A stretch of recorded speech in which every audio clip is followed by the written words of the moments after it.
5 തലമുറകളായി നിങ്ങൾക്കൊപ്പം PRS hospital. സംഘപരിവാറുകാരും കമ്മ്യൂണിസ്റ്റുകളും സംഘികളും കൊങ്ങികളും സുഡാപ്പികളും എല്ലാവരും ഏറ്റുപിടിച്ചിരിക്കുന്ന ഒരു കാര്യമാണ് ഭാരതാംബ. ഒരുപക്ഷെ ഇന്ത്യയിൽ ഒരു സംസ്ഥാനത്തുമില്ലാത്ത വിവാദമാണ് നമ്മൾ ഉണ്ടാക്കുന്നത്. വരാൻ പോകുന്ന പഞ്ചായത്ത് തിരഞ്ഞെടുപ്പ് അല്ലെങ്കിൽ തദ്ദേശഭരണ തിരഞ്ഞെടുപ്പും അസംബ്ലി തിരഞ്ഞെടുപ്പുമാണോ ലക്ഷ്യം? ഭൂരിപക്ഷത്തെ പ്രീണിപ്പിക്കലാണ് സംഘപരിവാറുകാരുടെ ലക്ഷ്യമെങ്കിൽ ന്യൂനപക്ഷത്തെ പ്രീണിപ്പിക്കലാണ് ഇടതുപക്ഷത്തിൻ്റെയും സുഡാപ്പികളുടെ ലക്ഷ്യമെന്ന് വലിയ ആക്ഷേപമാണ് ഉയർന്നിരിക്കുന്നത്. ഭാരതം അല്ലെങ്കിൽ ഇന്ത്യ സ്വതന്ത്രമായതിന് മുമ്പ് തന്നെ ഭാരതാംബയെയും ഭാരതമാതാവിനെയും ഒക്കെ അംഗീകരിച്ച നാടാണ്. ഇവിടുത്തെ ഹിന്ദുവും മുസൽമാനും ക്രിസ്ത്യാനിയും പാഴ്സിയും ബൗദ്ധനും സിഖുകാരും എല്ലാവരും, തമിഴനും ബംഗാളിയും എല്ലാവരും അംഗീകരിച്ച് മുന്നോട്ട് പോകുന്ന ഒരു ധർമ്മത്തിൻ്റെ ബാക്കി പത്രമുള്ളവരാണ് നമ്മൾ. ചില കാര്യങ്ങൾ അറിഞ്ഞുകൊണ്ട് വേണം ഇനി മലയാളി വർത്തമാനം പറയുവാനും വിവാദങ്ങളിൽ ഏർപ്പെടുവാനും. 1906 കൽക്കട്ട ഫ്ലാഗ് ഉണ്ടായിരുന്നു ഇവിടെ. ഇപ്പോഴത്തെ മൂവർണ്ണാന്തിക പതാകയ്ക്ക് പകരമായി അങ്ങനെ ഒരു 3 നിറമുള്ള 8 താമരകളുള്ള വന്ദേ മാതരം എന്നെഴുതിയിട്ടുള്ള ഡിവിഷൻ ഓഫ് ബംഗാളിനെതിരെ നടന്ന സമരത്തിൽ 1906 പതാക ഉണ്ടായിരുന്നവരാണ് നമ്മൾ. 1907 ബിക്കാജി കാമ ഫ്ലാഗ് നമുക്കുണ്ടായിരുന്നു. അതിൽ വന്ദേ മാതരം എഴുതിയിരുന്നു. അന്നും ഇവിടെ മുസ്ലിങ്ങളുണ്ട്, ക്രിസ്ത്യാനികളുണ്ട്, എല്ലാവരും ഉണ്ട്. 1917 ആകുമ്പോൾ ഹോം റൂൾ മൂവ്മെൻറ്റിൻ്റെ ഭാഗമായി ആനി ബെസൻറ്റിൻ്റെ നേതൃത്വത്തിൽ യൂണിയൻ ജാക്കിൻ്റെ ഡൊമിനിയൻ സ്റ്റാറ്റസ് ഉള്ള പതാക ഇവിടെ വന്നിരുന്നു. 1921 ആകുമ്പോൾ പിങ്കളി ബെങ്കയ്യയുടെ ഗാന്ധിയൻ ചർക്ക കൊണ്ടുള്ള പതാക ഉപയോഗിക്കാൻ തുടങ്ങി. 1931 ഇൻ്റർനാഷണൽ കോൺഗ്രസ് 3 കളറുള്ള ചർക്കയുള്ള നടുക്കുള്ള പതാക കൊണ്ടുവന്നു. 47 ആകുമ്പോൾ ത്രിവർണ്ണ പതാക കൊണ്ടുവരുന്നു. 2002 വരെ ആർക്കും പബ്ലിക്കിന് പതാക ഉപയോഗിക്കാൻ കഴിയില്ല. ഫ്ലാഗ് കോഡ് ഓഫ് ഇന്ത്യ വന്നതിന് ശേഷമാണ് പതാക ഉപയോഗിക്കാൻ കഴിയുന്നത്.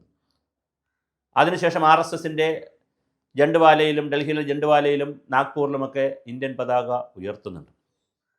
1947 ജൂലൈയിലാണ് പതാക നമ്മൾ മൂവർണ്ണാങ്കിത പതാക ഓക്കെ ആക്കുന്നത്. എന്നാൽ അത് ഓക്കെ ആക്കുമ്പോൾ തന്നെ കമ്മ്യൂണിസ്റ്റുകാർ പറഞ്ഞിരുന്നു ചുവന്ന പതാക വേണം. ഹൈദരാബാദ് പറഞ്ഞിരുന്നു മറ്റൊരു പതാക, അവരുടെ ഒരു പതാക വേണം. ഗാന്ധിജിയും സംഘവും പറഞ്ഞിരുന്നു ചർക്ക വേണം. അശോക ചക്രം, പിന്നെ ഇന്ത്യയുടെ ധർമ്മസ്തംഭനമായ ചിഹ്നമായ അശോക ചക്രമാണ് പിന്നെ വരുന്നത്. ഇന്ത്യയിൽ 17ഓളം ദേശീയ മുദ്രകളും ചിഹ്നങ്ങളുമുണ്ട്. 1946 ഗുരുജി ഗോൾവർക്കർ ഗുരുപൂർണിമയിൽ എഴുതി ഈ ത്രിവർണ്ണ പതാകയല്ല നമുക്കാവശ്യം, കാവി പതാക വരുന്ന ഒരു ഭഗവത് ധ്വജം വരുന്ന ഒരു നാൾ ഈ രാജ്യത്ത് വരും. ഇങ്ങനെ വലിയ തർക്കങ്ങൾ നടന്നു. 47 ഈ പതാക പറ്റില്ല, ഇപ്പോഴുള്ള പതാക പറ്റില്ല എന്ന് ഓർഗനൈസറിൽ ലേഖനം വന്നു. അങ്ങനെ 48 നവംബറിൽ കോൺസ്റ്റിറ്റ്യൂഷൻ അസംബ്ലിയുടെ നിയമങ്ങൾ അംഗീകരിച്ചു. 49 നവംബറിൽ 1950 ജനുവരി 26 റിപ്പബ്ലിക്കായി. അപ്പോൾ റിപ്പബ്ലിക് ആകുന്നത് വരെ വലിയ തർക്കം നടന്നു. ആദ്യത്തെ ലോക്സഭ കോൺസ്റ്റിറ്റ്യൂഷൻ അസംബ്ലിയൊക്കെ പിരിച്ചുവിട്ടു. കാരണം അതിനുശേഷമാണ് പാകിസ്ഥാൻ ഉണ്ടാകുന്നത്. ഇപ്പോൾ വലിയ തർക്കങ്ങളുടെയും വിതർക്കങ്ങളുടെയും വഴക്കുകളുടെയും സംവാദങ്ങളുടെയും ഒക്കെ അവസാനമാണ് 1950 ജനുവരി 26 ഇന്ത്യൻ റിപ്പബ്ലിക് അംഗീകരിക്കുകയും ഒരു ഭരണഘടന നിലവിൽ വന്നതായി കണക്കാക്കുകയും അതിൽ ഞാനീ പറഞ്ഞ പോലെ ത്രിവർണ്ണ പതാക അംഗീകരിക്കുകയും അശോക ചക്രം സ്വീകരിക്കുകയും ചെയ്യുന്നത്. സാരനാഥിലെ അശോക ചക്രം എടുക്കുന്നത് തന്നെ ഹിന്ദു ബൗദ്ധ സംസ്കാരത്തിൽ നിന്നാണ്. ഇതൊന്നിനും ആർക്കും ഒരു തർക്കവുമില്ല, വഴക്കുമില്ല. ഇനി 1883 ബങ്കിം ചന്ദ്ര ചാറ്റർജി എന്ന് പറയുന്ന എത്ര വർഷം മുമ്പെന്ന് നോക്കണം, ആനന്ദഭട്ട് എന്ന നാടകത്തിൽ വന്ദേ മാതരം പറഞ്ഞിരുന്നു. അതിനകത്ത് ഈ ഭാരതമാതാ സങ്കല്പം ഉണ്ടായിരുന്നു. പിന്നെ അതിനുശേഷമാണ് ബംഗാൾ മാത എന്നൊരു സങ്കല്പം വരുന്നത്. ബംഗാൾ മാതാ സങ്കല്പം വന്നു. അത് പോയിട്ട് ഇപ്പോൾ തിരിച്ചെടുത്തു കഴിഞ്ഞാൽ ഇങ്ങനെ കാലം മാറി മാറി വരുമ്പോൾ നിരവധി രൂപത്തിലുള്ള സംവിധാനങ്ങളാണ് നമ്മുടെ രാജ്യത്ത് കണ്ടുവരുന്നത്. പിന്നെ സിസ്റ്റർ നിവേദിത ഭാരതമാതാവിൻ്റെ ചിത്രം ചെയ്തിരുന്നു. അതുപോലെ തന്നെ നമ്മളിപ്പോൾ എടുത്തു കഴിഞ്ഞാൽ വേറെ ചില കാര്യങ്ങൾ കൂടി അറിഞ്ഞിരിക്കണം. നമ്മുടെ നാഷണൽ മോട്ടോ സത്യമേവ ജയതേ എന്നുള്ളതാണ്. മുണ്ടകോപനിഷത്തിൽ നിന്ന് എടുത്തിട്ടുള്ളതാണ്. സുപ്രീം കോടതിയുടെ മോട്ടോ യഥോധർമ്മ സ്തതോ ജയ, മഹാഭാരതത്തിലെ ശാന്തി പർവ്വത്തിൽ നിന്ന് എടുത്തിട്ടുള്ളതാണ്. സൈന്യം ഇന്ത്യൻ ആർമിയുടെ എടുത്തു കഴിഞ്ഞാൽ സേവാക്കി പരമോ ധർമ്മ, ഹിന്ദുധർമ്മമാണ്. നേവി എടുത്തു കഴിഞ്ഞാൽ സംനോ വരുണ, യജുർവേദത്തിലെ തൈത്തരീയ ആരണ്യത്തിൽ നിന്ന് എടുത്തിട്ടുള്ളതാണ്.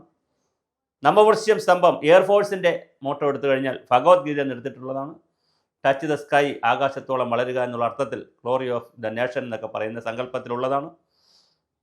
അതുപോലെ നമ്മുടെ ലയൺ ക്യാപിറ്റൽ ഓഫ് സാരനാഥിൽ നിന്നെടുത്താണ് ധർമ്മ ചിന്തയാണ് അശോകചക്രം. ഇങ്ങനെ തുടങ്ങി നമ്മളെങ്ങനെ നോക്കിയാലും പിന്നെ വലിയ തോതിലാണ് ഈ ഭാരതമാതാവിൻ്റെ സങ്കല്പം വന്നിരിക്കുന്നത്. അഭിനേന്ദ്രനാഥ് ടാഗോർ 20-ാം നൂറ്റാണ്ടിൽ എഴുതിയിട്ടുള്ള